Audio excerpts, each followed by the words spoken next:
जोगले टेंभी तालुका सिन्नर येथील गोदावरी दारणा संगमाजवळ पाणी घरी आणताना सोनगिरीच्या 2 जणांचा पाण्यात बुडून मृत्यू झाला आहे.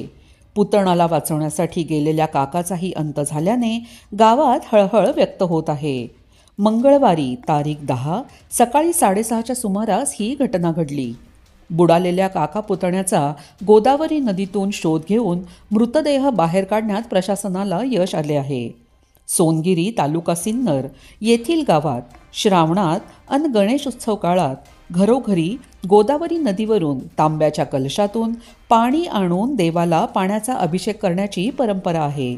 यासाठीच शेतकरी शिवनाथ मधुकर लहाने वय 48 व विठ्ठल गोरख लहाने वय 14 हे दोघे जोगले टेंभीला गंगेचे पाणी आणण्यासाठी गेले.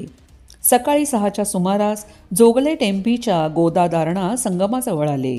महादेव मंदिराजवळ मोटरसायकल लावली.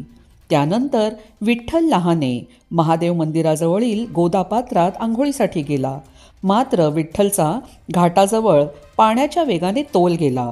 त्यावेळी शिवनाथ लहाने यांनी अंगातील कपड्यासह विठ्ठलला सावरण्यासाठी गोदावरी नदीत उडी घेतली.